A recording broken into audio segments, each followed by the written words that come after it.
Bonjour et bienvenue à tous pour cette nouvelle affaire. Veille de Noël ou pas, les habitudes de Francesco Capuano sont immuables. Ce lundi 23 décembre 2024, l'élégant septuagénaire se prépare pour sa balade quotidienne. Depuis qu'il a quitté sa ville natale de Naples pour passer ses vieux jours auprès de ses enfants à Suzzara, en Lombardie. Francesco mène une existence paisible, réglée comme du papier à musique. Il vit chez Rosa, l'aîné de ses 4 enfants. Père et fille partagent un appartement au numéro 13 de la Via Bolchoria.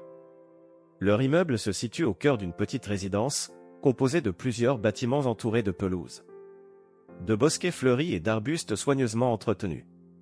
Avec Rosa, ils ont appris à cohabiter, créant leur petit rituel quotidien.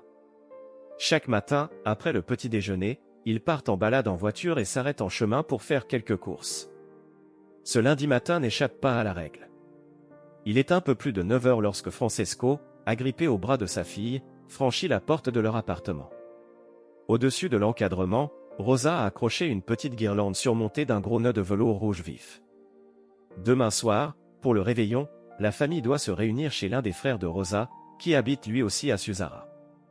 D'un pas prudent, père et fille descendent jusqu'au parking souterrain de la résidence, où leur Fiat Punto les attend. Rosa fait coulisser la porte métallique de son box, Francesco s'installe dans la voiture, côté passager.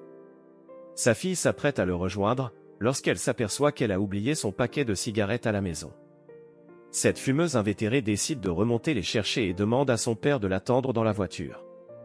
Si Rosa Capuano avait choisi, ce matin-là, de se passer de nicotine, la catastrophe aurait sans doute pu être évitée. Le tabac prend parfois des chemins détournés pour emporter une vie. Lorsque Rosa revient dans le parking, quelques minutes plus tard, rien ne semble avoir bougé. La quadragénaire avance sous l'éclairage froid des néons, le bruit de ses bottes résonnant dans le silence. La Fiat Punto est là, son père aussi, dont elle aperçoit la silhouette côté passager. Mais alors qu'elle s'apprête à monter à bord, Rosa se fige. Si Francesco est bel et bien assis à sa place, toute la partie supérieure de son corps est affalée sur le tableau de bord. Craignant un malaise, Rosa se précipite vers lui. En posant sa main sur ses cheveux poivre et sel, elle sent une matière chaude et poisseuse sous ses doigts. L'arrière de son crâne, comme pulvérisé, n'est plus que bouilli ensanglanté. Du sang macule son manteau et le dossier du siège. Rosa, en état de choc, s'enfuit en courant et se réfugie chez un voisin pour appeler les secours. 2 ambulances et une patrouille de police arrivent sur place quelques minutes plus tard. Hélas, il n'y a plus rien à faire pour Francesco Capuano. Le vieux monsieur a été abattu à bout portant, de 3 balles tirées coup sur coup. Rien, a priori, ne lui a été dérobé, son portefeuille est toujours dans la poche intérieure de sa veste. Pendant que les ambulanciers évacuent le corps vers l'Institut médico-légal, les carabiniers commencent leur enquête. Le parking est bientôt envahi par les experts en blouse blanche de la police scientifique. La résidence tout entière est passée au peigne fin. Plusieurs policiers fouillent les bosquets alentour à la recherche de l'arme du crime. D'autres font du porte-à-porte pour récolter d'éventuels témoignages. Les voisins sont sous le choc. Ils décrivent tous Francesco comme un homme calme, affable, d'une grande douceur. Impossible de l'imaginer victime d'un assassinat et encore moins d'un règlement de compte. Pourtant, tout semble indiquer que celui qui l'a tué a minutieusement préparé son coup. L'autopsie confirme rapidement la mort par arme à feu. Le tireur a visé la nuque et la tête de sa victime à bout portant, ne lui laissant aucune chance. Il connaissait visiblement les habitudes de sa cible et de sa fille. En embuscade dans le parking.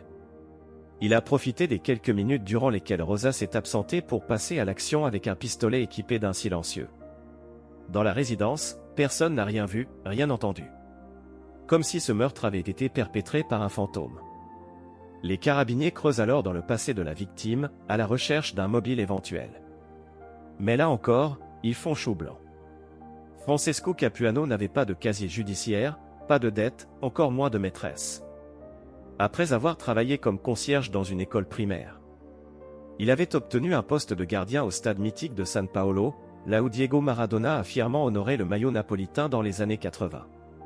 Mais même si le club du Napoli a de tout temps entretenu des liens officieux avec le crime organisé, difficile d'imaginer la Camorra derrière cet assassinat. On voit mal la raison pour laquelle la mafia locale aurait décidé, 15 ans après son départ à la retraite, d'éliminer l'ancien concierge du stade. l'hypothèse d'un crime commis par un proche semble plus plausible. Un scénario dans lequel Rosa aurait potentiellement joué le premier rôle. La charge quotidienne de ce père âgé de 79 ans était-elle devenue trop lourde à porter pour elle? Existait-il un contentieux entre eux? Un secret de famille récemment dévoilé au grand jour? Là encore, les enquêteurs ne trouveront malheureusement rien à se mettre sous la dent.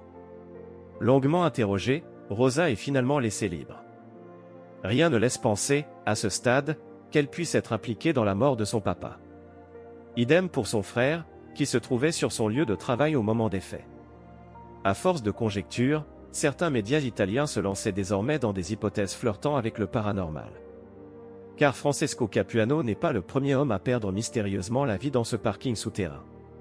Le 25 mars 1998, Dario Brioni, 41 ans, un habitant du même immeuble que Francesco, était découvert devant son garage gisant dans une mare de sang, poignardé à 11 reprises. Un crime sans mobile et sans coupable restait irrésolu. Sans aller jusqu'à prétendre qu'un fantôme du parking aurait frappé à nouveau, 26 ans après son premier meurtre. On conçoit sans mal la psychose qui règne actuellement dans la résidence du drame, où plus personne n'ose désormais garer sa voiture au garage. Merci d'avoir suivi cette vidéo. Si cette histoire vous a touché, n'hésitez pas à vous abonner et à activer la cloche pour ne manquer aucune de mes prochaines vidéos. Prenez soin de vous et à très bientôt pour une nouvelle affaire.